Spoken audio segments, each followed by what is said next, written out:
This final plenary is called the Pledge Renewed. This is where the convention has been leading us. We began by reflecting on inheritance and responsibility. We asked how renewal begins with each of us. We saw that what action at scale can look like. We remembered that renewal happens together. And now we come to the question of commitment. Courageous citizenship is intentionally engaging across our differences to build together. And a pledge means nothing until we live it. So this afternoon we renew it, not in nostalgia, but in practice, as individuals, as leaders, and as citizens. We will honor volunteers and friends of this work. We will return to the declaration. We will consider the mutual pledge, and then we will each be invited to think about what pledge we carry home from this convention. Before we move to the heart of this final plenary, we want to recognize some of the people who embody this work. Throughout the convention, our Alliance volunteer spotlights have reminded us that Braver Angels is carried by people who show up faithfully in their communities, often quietly and without seeking recognition. For our final volunteer spotlight, we'll watch the 2 videos in a row, and after the videos, we'll invite Herb, Swati, and Brady to the stage for a moment of recognition. Please turn your attentions to the screens.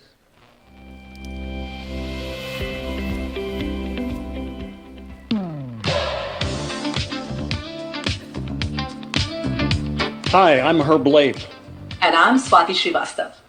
We are co-chairs of the Long Island Alliance. And we are proud to nominate Nick Cavuto for the Volunteer Impact Spotlight in the Innovation in Action category. In our alliance, we often talk about confirmation bias and how hard it is to move beyond it. And how humility is essential if we want to depolarize even within ourselves. Nick found a brilliant and innovative way to bring that to life. He created Immigration 101, a Jeopardy-style quiz on immigration law and policy. It's fun, fast-paced, and a little humbling. Because people quickly realize how complex this issue is and how much they don't know. Nick runs the game with music, buzzers, and great energy.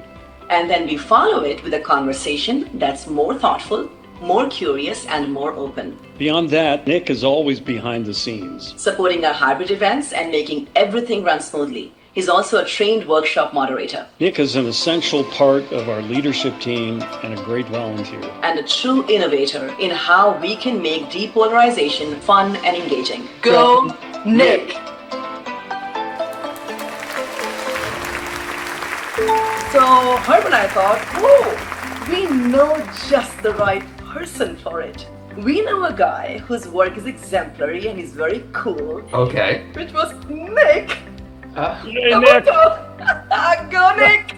Okay, that's very exciting, really. I'm stunned. It is absolutely, very humbling. I was not expecting anything at all. Thank you. Hello, Braver Angels Convention. My name is Nick Cavuto, and I am so pleased to be a recipient of this Innovation in Action Award. I first want to thank my 2 Long Island Alliance co-chairs, Herb Lape and Swati Srivastava, for committing our alliance to this common ground immigration effort. In our first workshops, we realized that there was a lot of confusion over how the immigration system works, which made it difficult to have productive conversations and to find that elusive common ground. So using BA's Immigration 101 program as a foundation, I put together a Jeopardy-style game show in the hopes of making the topic both fun and memorable. Since the original idea, we've run the program twice, and we have had an unbelievable response to it. My hope is to keep refining the program as we go and to spread it to other BA alliances. I could not have done this without the hard work of so many others, and I love the idea of giving something back. So thank you again for this honor, and keep up all your good work.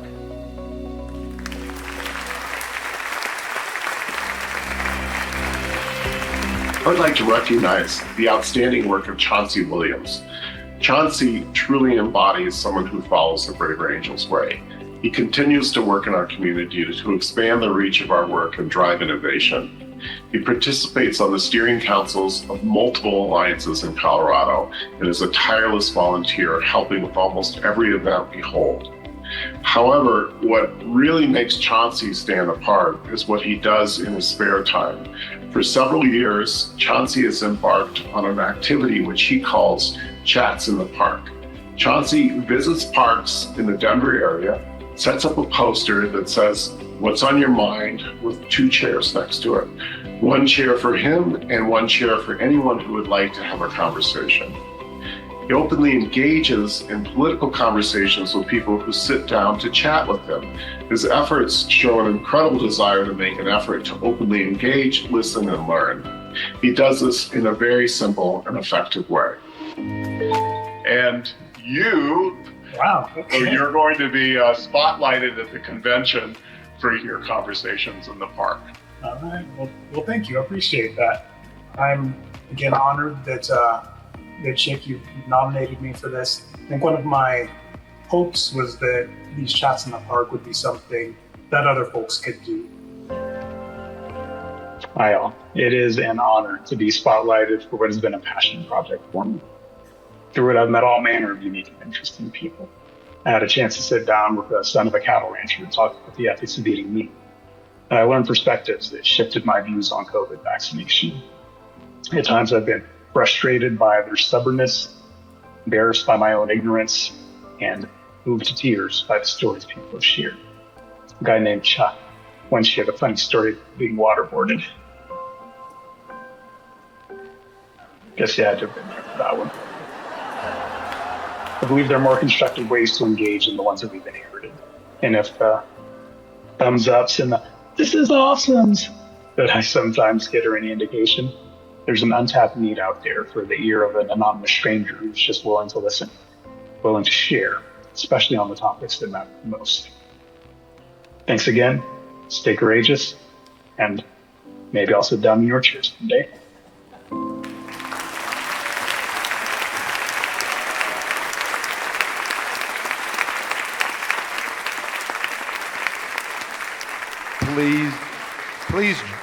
Please join us in welcoming Herb and Swati, who are here on behalf of Nick Cavuto, Brady Young, who is here on behalf of Chauncey Williams.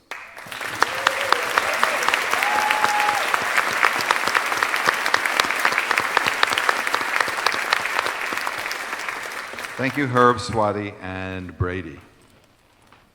So now we'll invite to the stage Steve Saltwick to the stage to present this year's Friend of the Field Award. Please welcome Steve to the stage.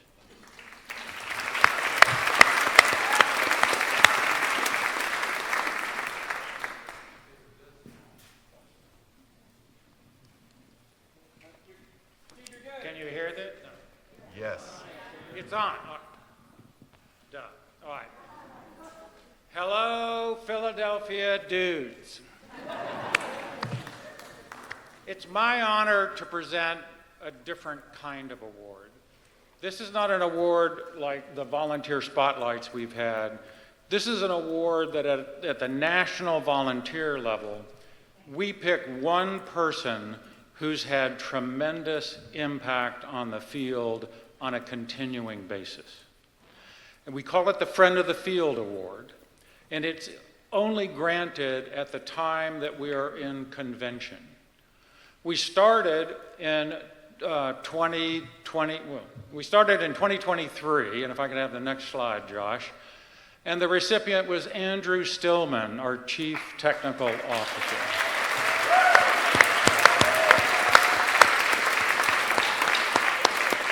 If you know Andrew, you know how hard he works to support the field. He also has an unbelievable talent of teaching dogs to sail. I was honored to be the recipient of this award in the Kenosha 2024 convention, and so therefore it's my honor to present it to the recipient this year in the 2026 convention. And before I introduce the person, I want to tell you a little bit about the program impact of this person. So the program that this person did, and if I could have the next bill there, right, are programs that are having measured impact with very little advertising external to Braver Angels or even internal to Braver Angels. The second thing about this program is that they are having impact on our red-leaning members, far in excess of other major programs. And then the third aspect of these programs is that it has a net promoter score. And if you don't know about net promoter scores, those are scores that, you know, people indicate how likely are you to recommend something to someone else. So it's kind of like a word of mouth score. And the net promoter score of the programs from this person rank higher than any other program in Braver Angels. This is impact. So with that, if you'd go to the next slide and do the click, I want to read the dedication of this plaque I have. And I cannot read those words back there. So what I'm going to do is I'm going to read it off the plaque, right? It says, with deepest gratitude for her unwavering dedication. So there's a hint. Half the audience is now no longer eligible, right? With deepest gratitude for her unwavering dedication, collaborative spirit, and impactful contributions to the local and national efforts of Braver Angels, demonstrating a true commitment to courageous citizenship in our communities and across our nation. And if we could have the next slide, ladies and gentlemen, please welcome Donna Murphy to the stage.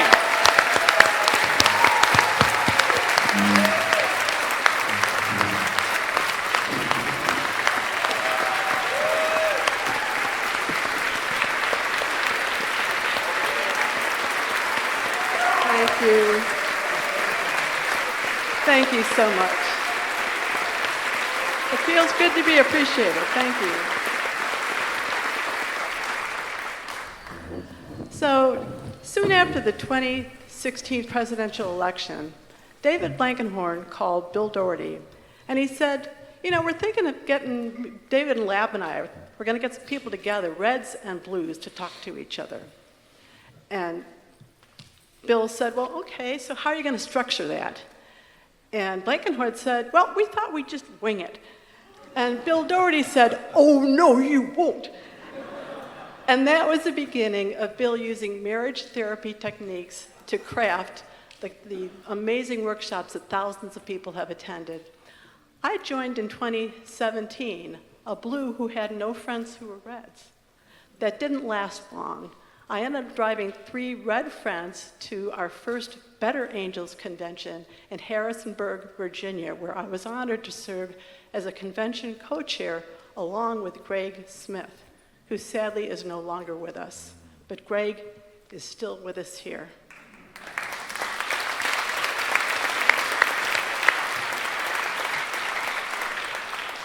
After 9 years of volunteering, I'm stepping away to devote my energies to my first love, investigating the Shakespeare authorship question, spurred on by my foundational influence, Nancy Drew. I'm writing a book called The Glorious Deception. Francis Bacon, Christopher Marlowe, and literature, theater, and Freemasonry during the English Renaissance. It's fascinating stuff. Many, many thanks to my husband, Tom Murphy, who supported me in every way. And yeah.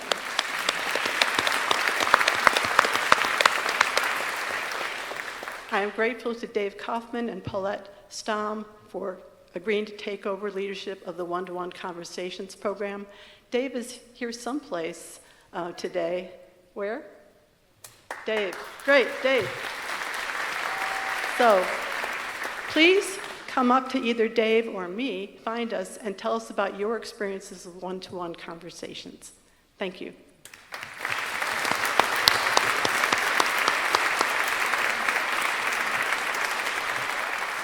Okay, thank you, Steve, and congratulations to Donna Murphy. We now invite Mari back to the stage. Come on, Mari.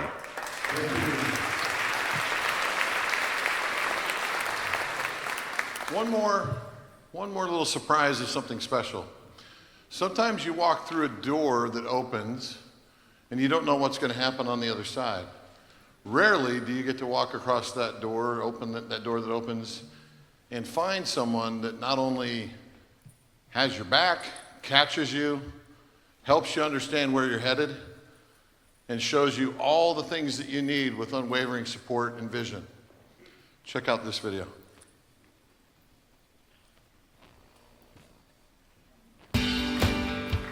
Hi, Barbara. Hi, Barbara. Barbara, I did not want to make this video. I've told you a couple times now, I'm not ready to see you leave. Barbara, what to say about your contributions to Braver Angels? What an honor to be able to say thank you, Barbara, for all you've done, both as a volunteer in the field and in your role as COO. Well, I've had pecan pie with her in Marble Falls, Texas, and I've had s'mores with her by a lake in Minneapolis, in the summer, of course, but I've never seen anything sweeter than Barbara Thomas for Braver Angels.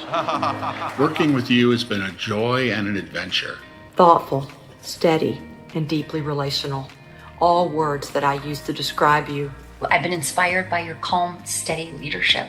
From your career, you brought unmatched wisdom and grace to Braver Angels. You never lost your cool, and you always kept us grounded in the bigger picture. And has reveled in getting to work with Barbara and her leadership and her just calm energy and ability to solve problems.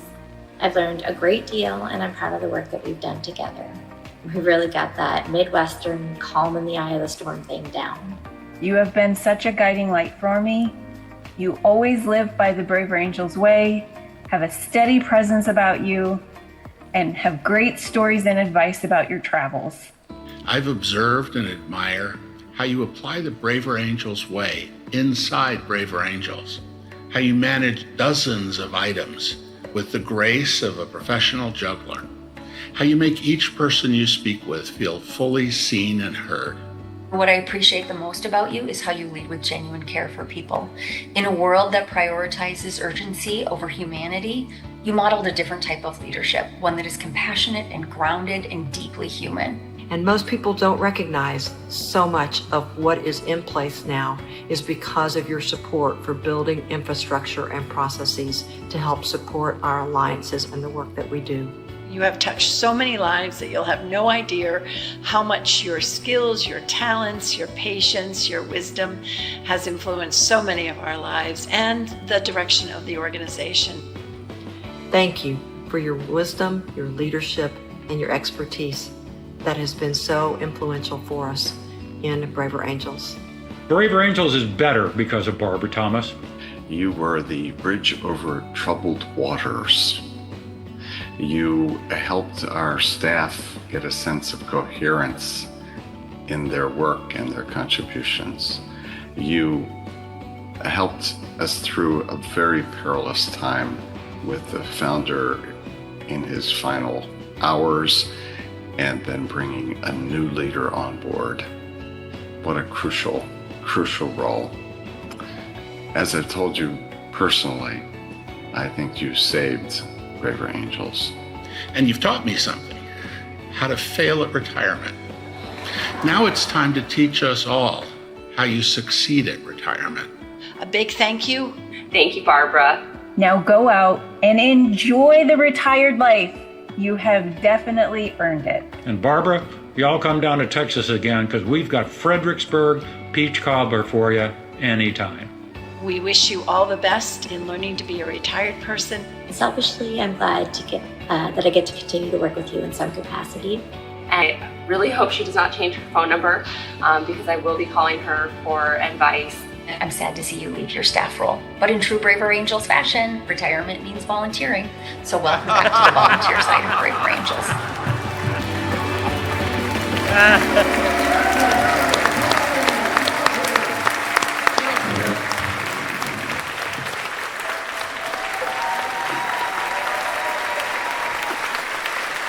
We didn't give her a warning on this.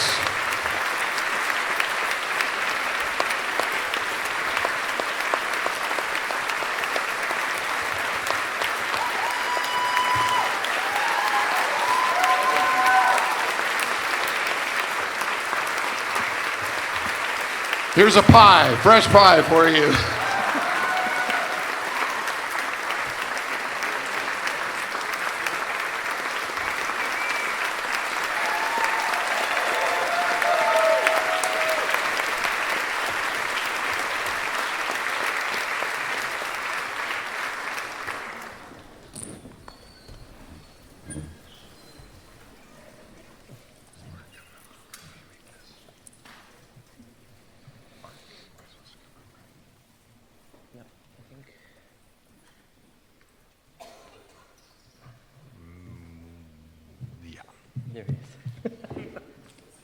Hello, everyone.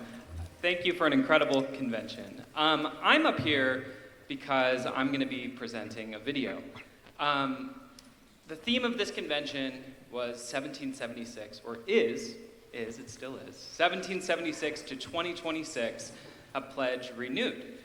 Here we are in Philadelphia looking back at what happened 250 years ago, and one of the programs that we've been doing throughout this convention was recording the Declaration of Independence with you all. Many of you signed up for this activity, reading the full declaration with Joe Fidel, and he has now made it into a video that we're going to share. I'm going to read a note from Joe. Thank you to Braver Angels for allowing me the opportunity to work on this project. It has been a true honor and pleasure. Meeting all of you who participated and shared your stories with me was sincerely an inspiring experience. I truly enjoyed getting to know all of you a tiny bit during our sessions, and you are all beautiful people and did an amazing job. Thank you again, and enjoy the video.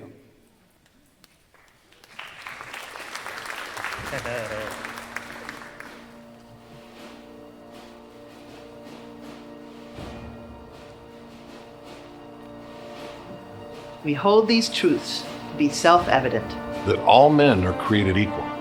That they are endowed by their Creator with certain unalienable rights. That among these are life, liberty, and the pursuit of happiness. That to secure these rights, governments are instituted among men, deriving their just powers from the consent of the governed. That whenever any form of government becomes destructive of these ends, it is the right of the people to alter or to abolish it, and to institute new government, laying its foundation on such principles and organizing its powers in such form as to them shall seem most likely to effect their safety and happiness. Prudence, indeed, will dictate that governments long established should not be changed for light and transient causes. And accordingly, all experience hath shown that mankind are more disposed to suffer, while evils are sufferable, than to right themselves by abolishing the forms to which they are accustomed.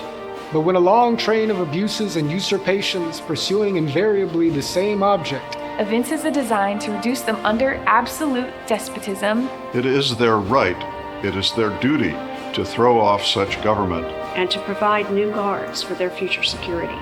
Such has been the patient sufferance of these colonies, and such is now the necessity which constrains them to alter their former systems of government. The history of the present King of Great Britain is a history of repeated injuries and usurpations, all having in direct object the establishment of an absolute tyranny over these states. To prove this, let facts be submitted to a candid world. In every stage of these oppressions, we have petitioned for redress in the most humble terms. Our repeated petitions have been answered only by repeated injury. A prince whose character is thus marked by every act which may define a tyrant is unfit to be the ruler of a free people. Nor have we been wanting in attentions to our British brethren. We have warned them from time to time of attempts by their legislature to extend an unwarrantable jurisdiction over us. We have reminded them of the circumstances of our immigration and settlement here. We have appealed to their native justice and magnanimity, and we have conjured them by the ties of our common kindred, which would inevitably interrupt our connections and correspondence. They too have been deaf to the voice of justice and of consanguinity. We must therefore acquiesce in the necessity which denounces our separation and hold them as we hold the rest of mankind. Enemies in war, in peace, friends. We, therefore, the representatives of the United States of America, in General Congress assembled, appealing to the Supreme Judge of the world for the rectitude of our intentions, do, in the name and by the authority of the good people of the colonies, solemnly publish and declare that these united colonies are, and of right ought to be, free and independent states. That they are absolved from all allegiance to the British Crown. And that all political connection between them and the state of Great Britain is and ought to be totally dissolved. And that as free and independent states, they have full power to levy war, conclude peace, contract alliances, establish commerce, and to do all other acts and things which independent states may of right do. And for the support of this declaration, with a firm reliance on the protection of divine providence, we mutually pledge to each other our lives, our fortunes, and our sacred honor.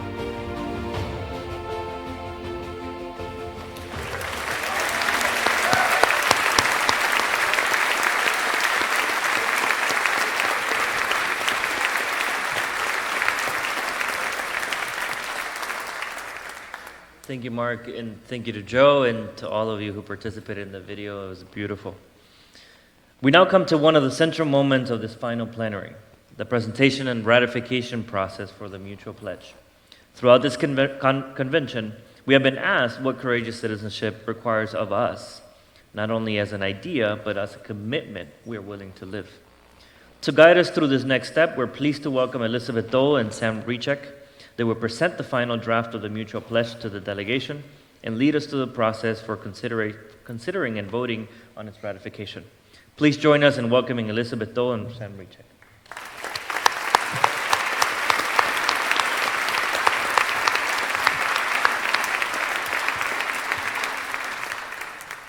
Hello, everyone.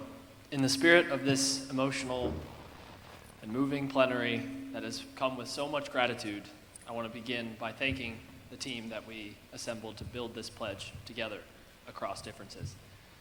So when we assembled this team, Elizabeth and I were thinking about a lot of different ways to do it, and we tried to pick a team that was an accurate cross-section of braver angels. Red, blue, dedicated, long-standing volunteers and fresh interns. Young people, college students, retirees, partners, people who are new. And so when I call your name, I'd like to stand and have you stand, and we'll acknowledge the different members of this team that helped draft this pledge. And then there were, of course, a lot more people involved, but you'll hear about that in just a second. So I'll start with someone I was just seeing. So Steve Saltwick, please stand. Member of the team.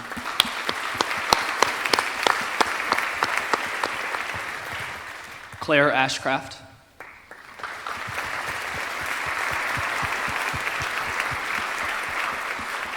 Alana Vaney.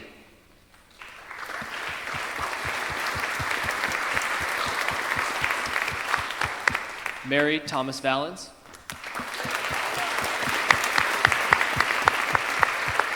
And Mia Doherty.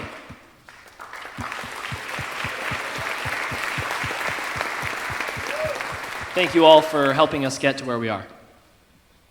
All right, so to get here, we went through a fairly lengthy and rigorous process, but in a short period of time. So the process to developing a pledge began with the core team, which came up with a container for writing the pledge itself. And they passed that off to Sam and I as co-chairs to pull together the team that Sam just listed off and who all stood up. We came into our first meeting together, each with an individual idea of what we conceived of as a good, courageous citizenship pledge. And from there, we ironed it out to 3 versions of a pretty similar draft. And we brought that into a Converge session a couple of weeks ago ahead of the convention that Mari asked everyone on a call for feedback about. We came back together, we revised from there, and then we held another Converge session, which more people joined, and we asked them for additional feedback on which of these versions they thought was best, what they would change about it, if anything, what they how they might refine it or add to it, what it was lacking, and then we held sessions here. We've had a couple of breakout sessions. I led a breakout session yesterday. Sam led a breakout session today. Again, asking for feedback from all of you. How should we revise this pledge? What should this pledge say? What should this pledge look like? And we heard from 202 delegates and members in total. And we could not have done it without each and every one of you. After that, we put our heads together at lunch today, and the team finalized one version of the pledge. And so we will display that up on the screen momentarily. And Sam and I would like you to all join us in reading it together. So that'll come in just a second, but I do want to say, one thing, this pledge process ended up presenting us with a pretty powerful metaphor, and I'm going to introduce the phrase e pluribus unum. There were a number of times in this development process where we had to go from multiple drafts of a pledge, and we had to get it to one. It started with, we had 7 drafts, we had to get it to 1. And then we revised, came up with different suggestions, we had 4, we had to get to 1. And that phrase kept echoing in my brain, that this was this whole process, all of you, 202 of you, were involved in some way in the shaping of this pledge to get us to one final draft. So here's what we've landed on. Let's all read it together. Ready? I pledge to be a courageous citizen, to choose curious listening over contempt, to build alongside those with different politics, and to embrace our shared duty to renew America's civic culture. Elizabeth's going to take us.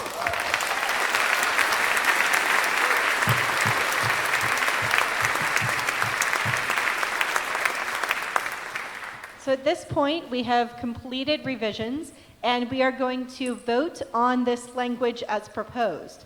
We're going to use modified parliamentary procedure. Don't worry, it'll be really, really easy. So I am going to need someone from the audience to make a motion from the floor. Make a motion from the floor to approve the language as proposed. And once that motion is made, and then a second volunteer, a second delegate from the floor seconds that motion, I will ask for everyone who wants to vote yes to approve this pledge to say aye, and then, or yay, and everyone then after that who would like to oppose the pledge can yell nay. And this will be a voice vote, so I will call the yeas or the nays as I hear them, unless there's very serious division. All right, and with that, I would like to field a motion from the floor. There are several. All right, it sounds like there's a motion and a second. And so with that, let me hear the yays. Yay! And any nays? The yays have it. We have adopted our pledge. Looks like they do. Just a little.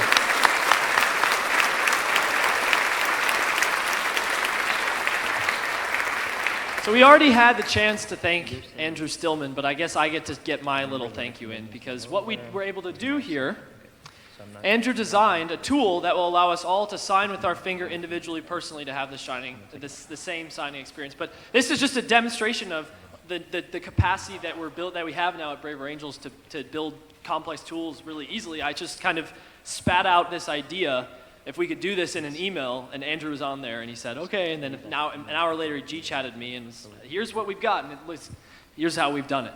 Okay, so please scan the QR code and take a second to sign your name to this pledge. If the QR code isn't working, go into your search bar, and you can very easily get there, pledge.braverangels.org, especially because as we sign, we're going to watch a video of some of our partners and friends helping us understand the kind of commitment we're making. The QR code will go back up, but in the meantime, pledge.braverangels.org will get you there.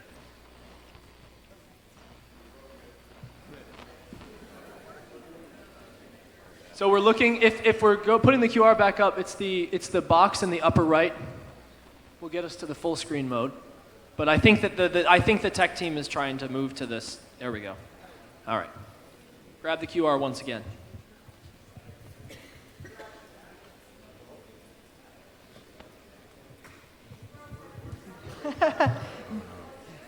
high-tech That's true. issues. So then try pledge.braverangels.org. But this pledge will not end with us at our work here today. We will take it from here and we will integrate it throughout Braver Angels so that none of us forget what we have done here today. Thank you all so much for your time and your effort that was put into this pledge. All right. Back to you, Mari.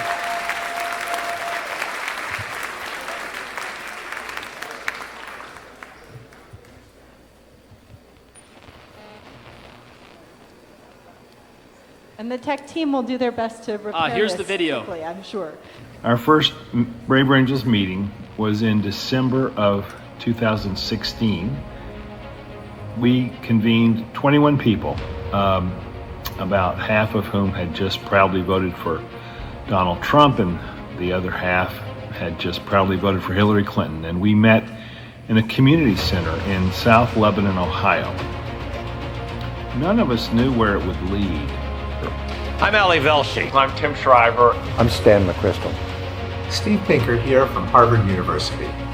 Pete Peterson here, Dean of Pepperdine University School of Public Policy. This is Judy Woodruff of the PBS NewsHour. Hi everyone, I'm Trace Gallagher. Hi, this is John Haidt. My name is Donna Hicks. It's Dean Phillips. Hello friends, this is Dan Darling. You guys actually did it. It is awe-inspiring. It is just amazing to me that over 1,000 Americans have gathered in Philadelphia, the place where our country was founded 250 years ago, to debate, to discuss, to agree, to productively disagree, to do the work that will help us realize the promise of democracy.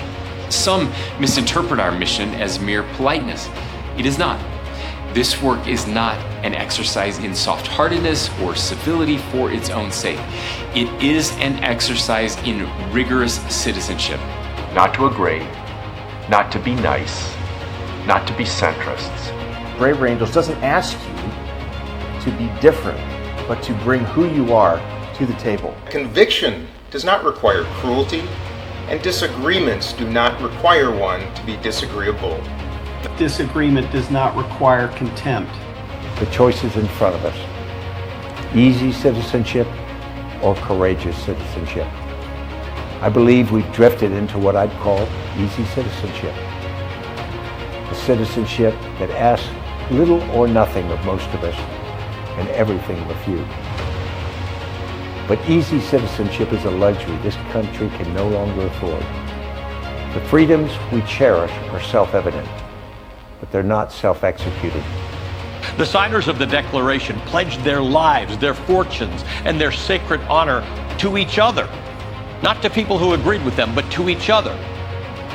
Freedom needs a partner that says, yes, we are all free and we are all going to flourish and prosper, hopefully, but we also have to take responsibility. Freedom without responsibility can turn into tyranny. Engage instead of retreat. We need people who are willing to listen instead of shut down. We need people to be curious instead of just serve. We need people to connect instead of divide. We're all human, we're all fallible, and that everything good in life depends on working together.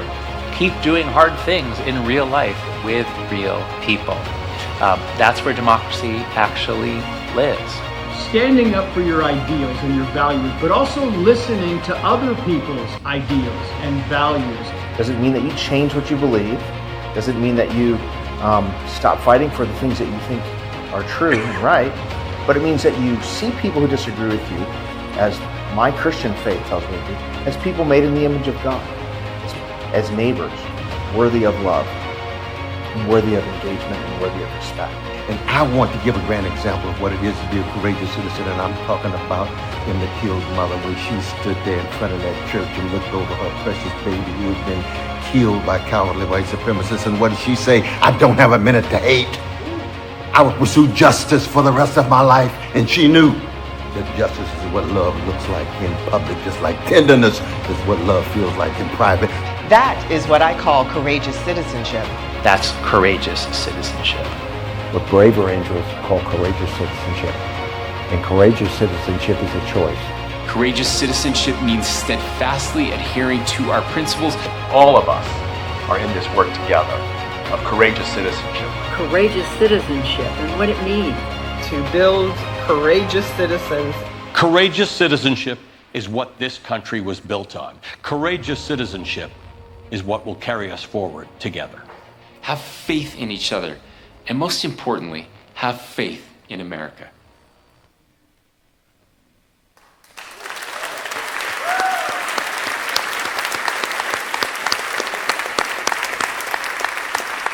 I don't know about you, but those are some good friends to have. They're talking to you, to you, to you. We didn't give them, say, hey, beg them to do this. We contacted and they said, yes, we want to say this. And we have 23 on our advisory council so far. We will get to 50 for the unity of our country and 50 for braver angels to stand for us, represent us, and help you see yourself in them, and then the rest of the country see that we are doing this work together. Thank you.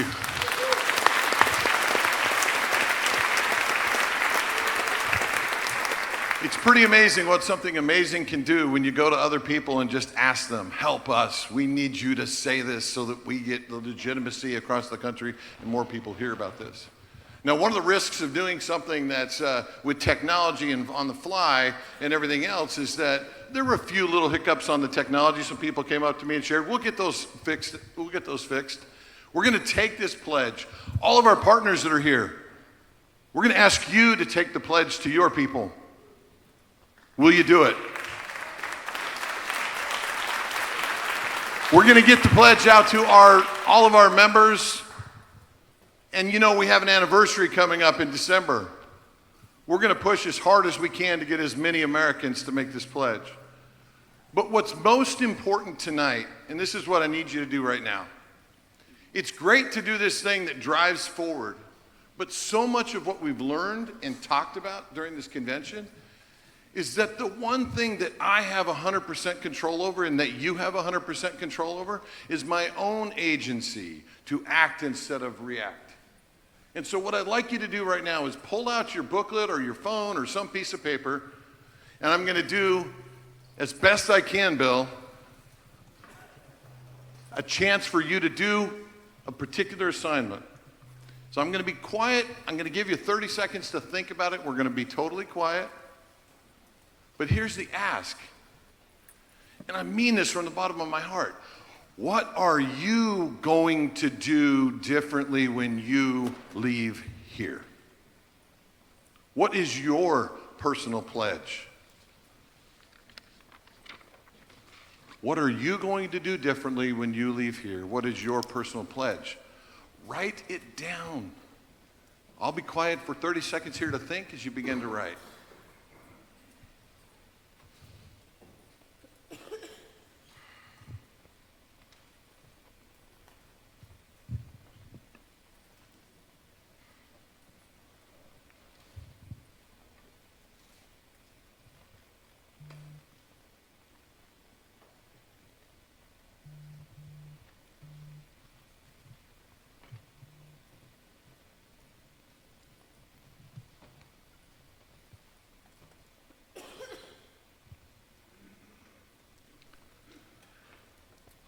Okay, as you get some notes down, it's probably going to take a little bit longer for you to think about it, but I want you to turn to the person next to you.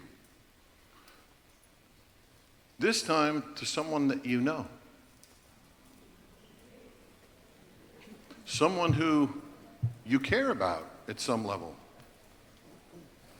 And with each other, share what you're comfortable sharing and make it as real as possible as you can.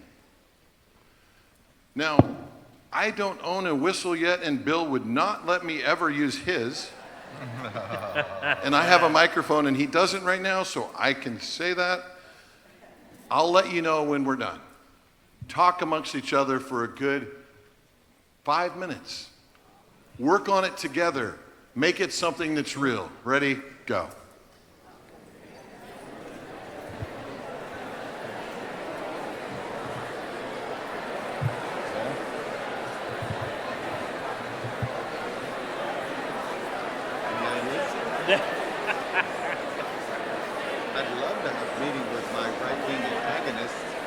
but I'm afraid to do so because I'm afraid I would be, I'm afraid it could make matters worse.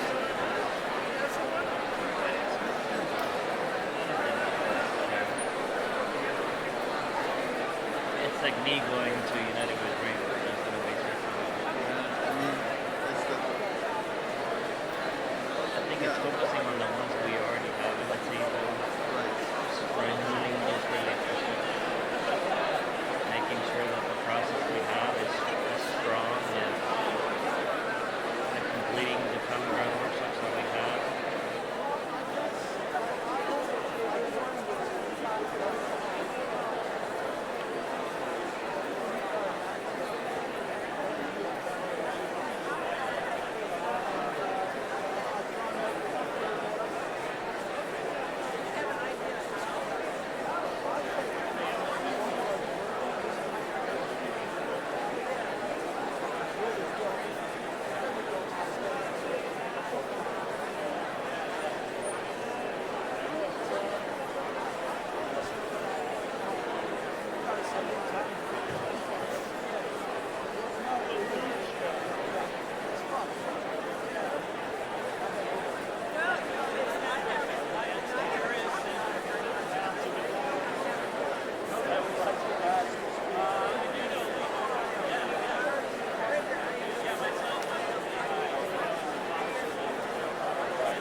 You still have 2 minutes. You have 2 minutes. Keep going. 2 minutes.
One minute, 1 minute, 1 minute.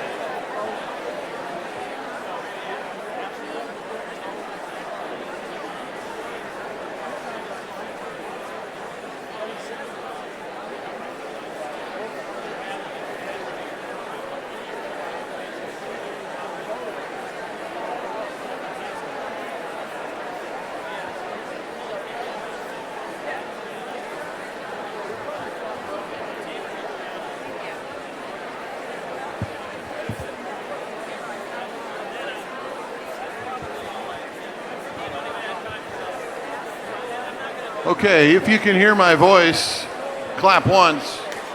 If you can hear my voice, clap twice. If you can hear my voice, clap 3 times. If you can hear my voice, clap 4 times. if you can hear my voice, give you all a round of applause.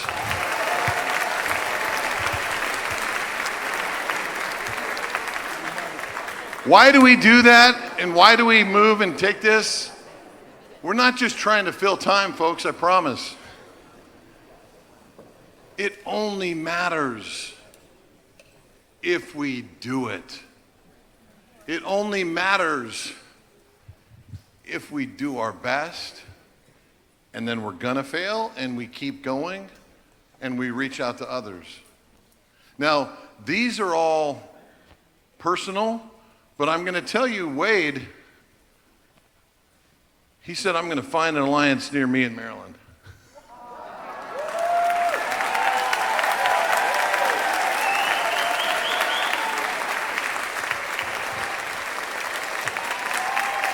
And I'm all, where's the Maryland? Where's the Maryland team?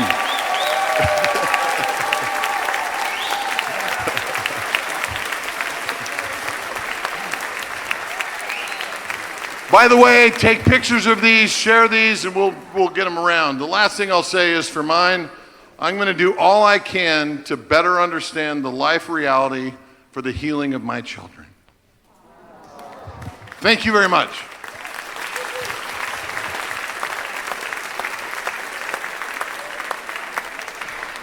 Thank you. Okay, thank you, Mari. Okay, we've just considered the mutual pledge and approved it. And we have each been invited to think about our own pledge, our commitment we will carry forward for this convention. And now, as we move toward the closing of this plenary, we're going to hear an inspirational word from our own John Wood Jr. Come on, John.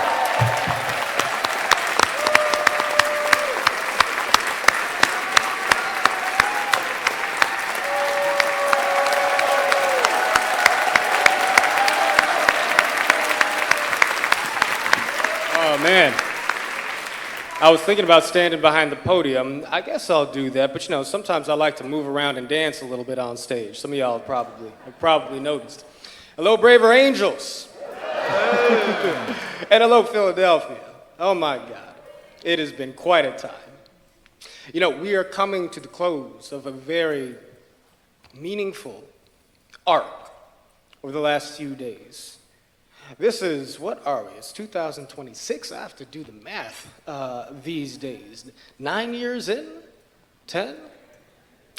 And the truth is that even though it's easy to feel like we are pushing a great boulder up a hill and gravity is working against us, as troubling and trying as circumstances in America may seem to be, the ground we have held for grace and civility and courage in American life is and will bear fruit for a future in which we can all believe. And the work that you are doing here and the stories that come out of this gathering will serve as a testimony to that fact. But here, in the 250th anniversary of our nation, it is worth reflecting on who we are as a country, because Braver Angels is here telling a little bit of a different story than what other people hear and what other people are articulating out on the airwaves of our toxic media. And in the lives of our neighbors who are genuinely feeling their own sense of what America is and what it means to be American pressed in upon by the circumstances that surround us. See, for many people, we look at America as a nation that was born in the midst of a deep sin and corruption, that we have to struggle and wrestle with a history of white supremacy that has led to a depth of despair over historic and even contemporaneous inequality. This is the way many people feel about the American experience. There are many others who feel that America, properly understood, is a Christian nation rooted in a certain specific cultural heritage, and that the forces of modernity are pushing us away from our ancestral roots. And there are many others of us who feel that America is an idea, a place that celebrates freedom of speech and reason, and that our historic liberal values are under attack by the forces of populism in America. There is understandable experience and validity in each and every one of these different points of view, but there is a greater answer to be given to the question of who we are and who we have been. We are a nation born from a heritage of bravery, a heritage of courage. We live out the fruits of a story of brave men and women willing to cross the divide in the service of establishing a more perfect union. At the founding of this nation,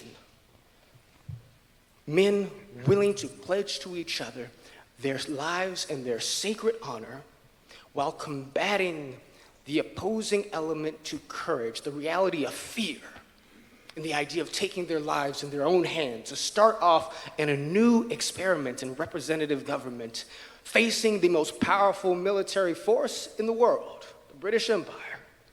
But after winning that victory, experiencing the fear of believing that it could be the case, as the naysayers were saying, that the sun might set on the experiment before it even began, that one faction might exert a strong centralized government rule over a free people and quash the foundations of liberty, and other people believing that it could be the case that an aspiration towards an ethos of liberty might keep a functioning central government from being able to keep this new republic together.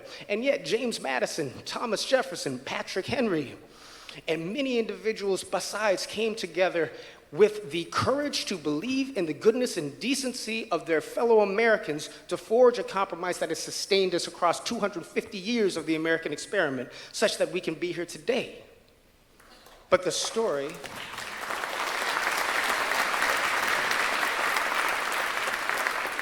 story of courage does not end with that. It only begins there. 7 years later, a nation on the brink of dissolution, and a statesman by the name of Abraham Lincoln, with the courage to say to the American people that slavery is an abomination and an evil, and yet most people who believe in slavery are still good people who are misguided in their point of view, to run for office and to seek to lead a nation towards peace on the basis of the idea that even those of us who are most in the grips of error are still human beings and fellow Americans to be redeemed. Now that political project failed to ensure peace, and we saw the catastrophe that comes when we break our bonds of affection with one another and give way to coercion and violence instead of love, grace, and community. And yet Lincoln was justified when he said that the chorus of the Union would again swell when touched as surely as it will be by the better angels of our nature. For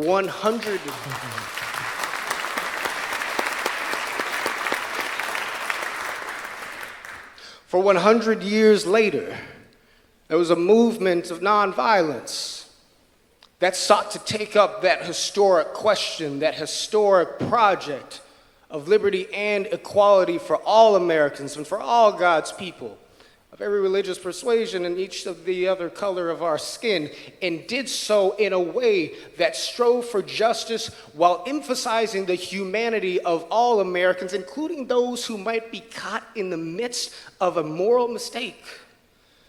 Because Martin Luther King Jr. believed that even in the hearts of the most unrepentant racists in America, there's the possibility that love can touch a person in a way that can transform their spirit and their soul, in ushering forth a vision of the beloved community that calls upon us to realize the fact that each and every one of us is prone to the possibility of error, but where we have the courage to love one another, we have the capacity to be redeemed, to preserve a union that looks forward to the full realization of the spirit of the American community. And now, a mere few decades later, after this history, we stand today at a pivotal moment in the newly manifest heritage of our own country, history that we are making now, by being willing to stand in a story, to tell a story by our own example, of the courage of a generation of Americans who are willing to see the best in one another, and to make that the flag that we plant as we chart a course towards a union repaired, a union healed. You see, we can talk about courage, but we must be honest about the reality of fear. Our neighbors are afraid of many possibilities, just as was the generation of the founders, just as was the generation of Lincoln, just as was the generation of the Civil Rights Movement. You have many people who are fearful of the possibility that, in their point of view, a governing status quo in America that seeks to instantiate an authoritarian regime might persist for years and years to come. And you have other people who believe that the present government in power is the only thing manning the battlements and defending the ramparts that prevent our society from being overrun by forces of collectivism that might obliterate our knowledge of ourselves and eliminate our prosperity. And while these feelings have roots in our own particular experiences, it takes courage to stand in the gap to remind each side of this conversation that on each side of this conversation lie your neighbors, who are the Americans with whom you must build a future in which we can hear one another in the fullness of our fears and concerns, but aspire and inspire one another towards an endpoint of unity in which we can compromise and reason together towards a way of doing democracy that allows us to pursue a tomorrow in which our institutions are revitalized. We, all of us, are seen and heard in the context of our democratic society. Our systems of government serve the interests of the people, all as a reflection of the fact that the American people are willing to work together and believe in one another as people with the courage to face down the cynicism of hopelessness and believe in the promise of America. Because the promise of America is not just freedom, it is not just justice, and it is not just equality. It is the idea that very different people can share community with one another, that we can see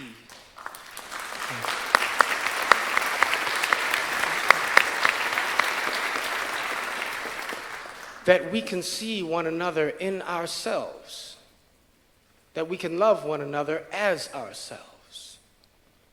And in a time in which many of us will face criticism, even from those who disagree with us, for being willing to acknowledge the humanity in those whose politics may seem to be a threat to our interests or even morally wrong, the most courageous thing any of you can do is to be willing to stand on the humanity of those who think differently than you and those who have a different history but are still with you, a part of the greater history and the greater family of the American people. Braver Angels sets the example and the pace, and you, each and every one of you, in your hearts, the capacity to reignite the fire of love again if you have the courage to believe. Thank you very much.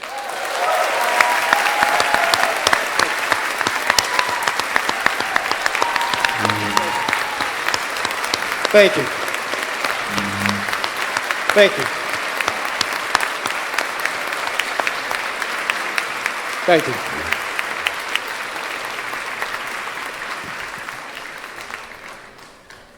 Thank you, John Wood Jr. Now please welcome to the stage the Braver Angel featured artist leading a performance of From Now On.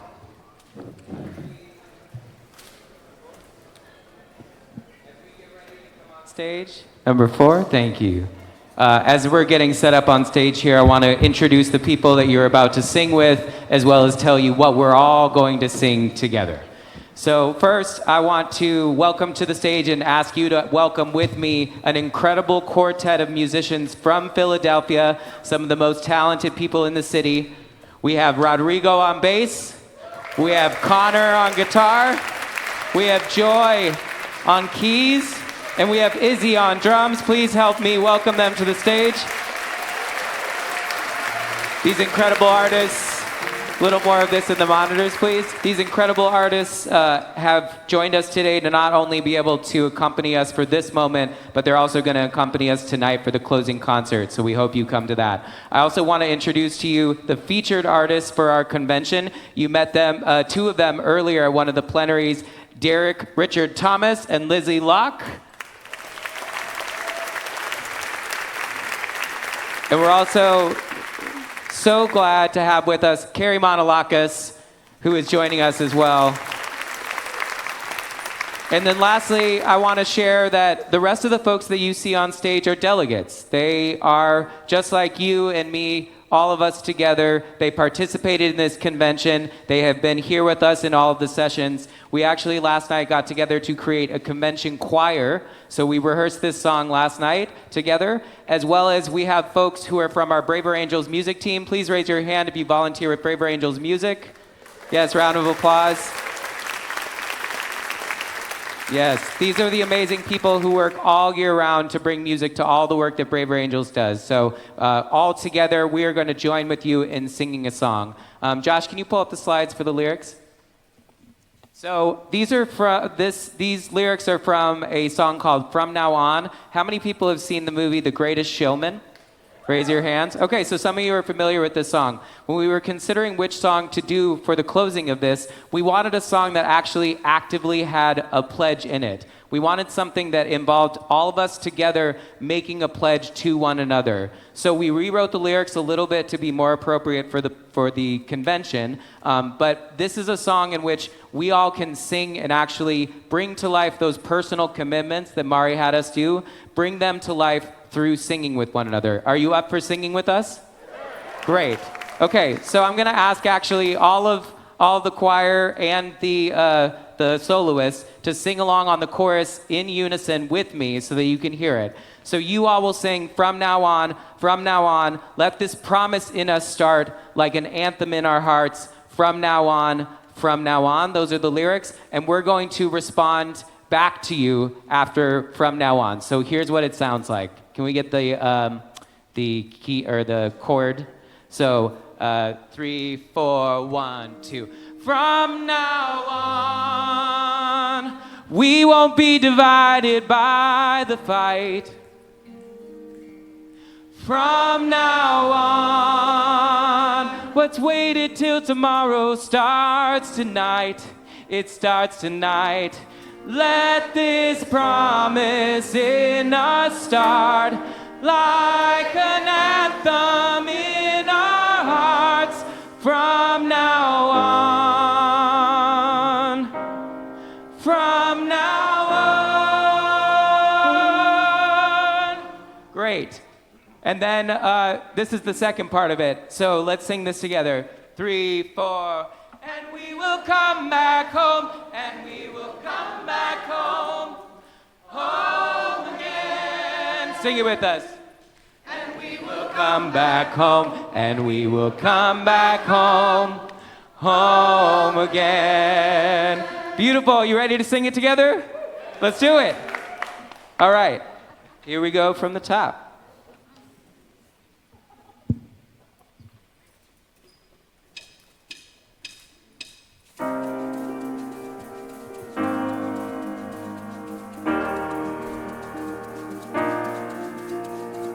We've seen the dream begin to dim and felt the civil winds grow cold. What generations fought to win, we wonder, will it even hold? Yet from the rubble, what remains is what was always true. Trust we've lost, be regained. 'Cause I'm building it with you. From now on, we won't be divided by the fight. From now on, what's waited till tomorrow starts tonight. It starts tonight. Let this promise in us start like an anthem in our hearts. From now on, from now on.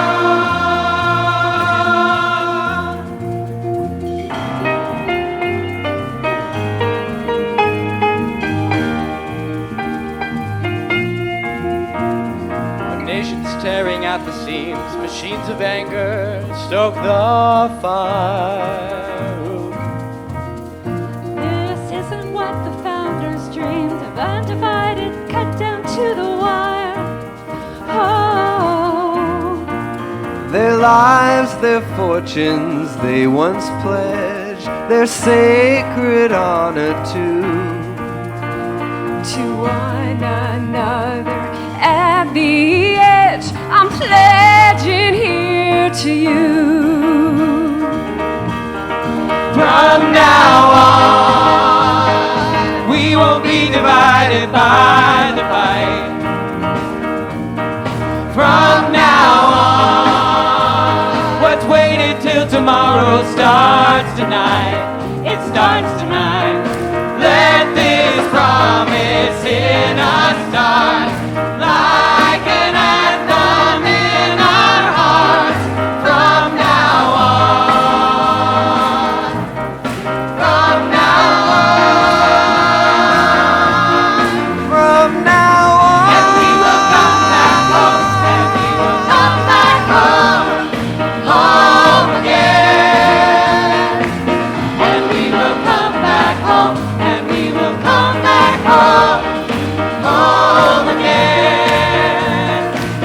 and we will come back home, and we will come back home, home again.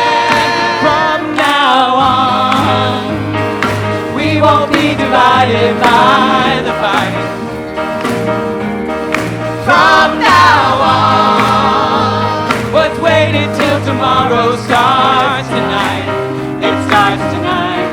Let this promise in us start like an anthem in our hearts. From now on, from now on, from now on, and we will come back home, and we will come back home, home again, and we will come back home, and we will come back home, home again.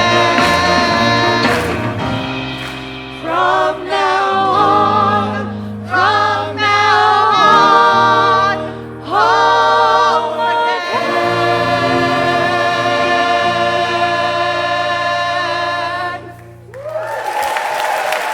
Give it up for the convention choir and all of Braver Angels music. Thank you so much.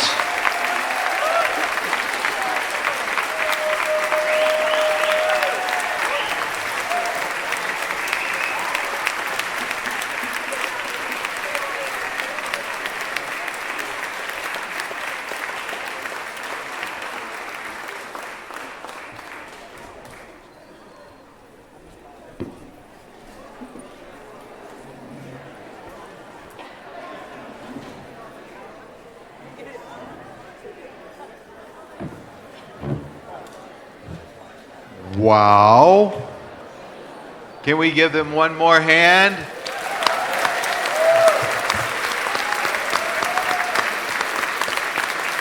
I'm now ready to welcome the Braver Angels dancers. Wait, that's us later on. As we close this plenary, I want to return to the theme, the pledge renewed. This convention has given us moments of hope, connection, challenge, and renewal. But the real test begins, as Maury said, when we leave this room. So we encourage you to remember the mutual pledge, take your own pledge seriously, and take one another seriously as partners in the work of renewing the country, one relationship and one community at a time. Now I'll do some final announcements, and then I'll kick it to Jim to adjourn the session. Please join Braver Faith for an interfaith service tomorrow morning at 8. We will have refreshments. They will have refreshments after the service. It will be held in the chapel that is downstairs in this building.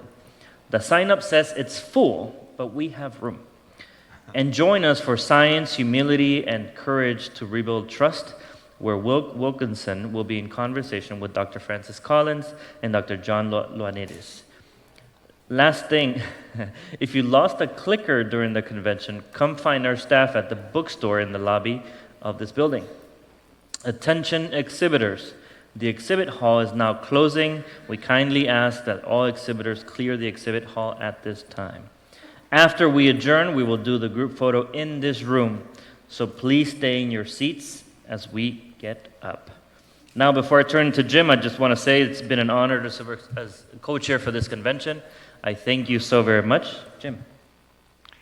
Thank you, Diego. It's been an honor to serve with you, and my great honor to serve as a co-chair. As we adjourn the plenary, remember that the convention is not over.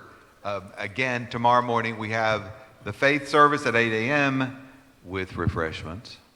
And then after that, we have a fantastic dialogue between Francis Collins and Wilt Wilkinson, who will continue talking about the rebuilding of trust after the COVID episode that we all endured. So thank you for your presence, your courage, for being here, your good humor, and this plenary is adjourned.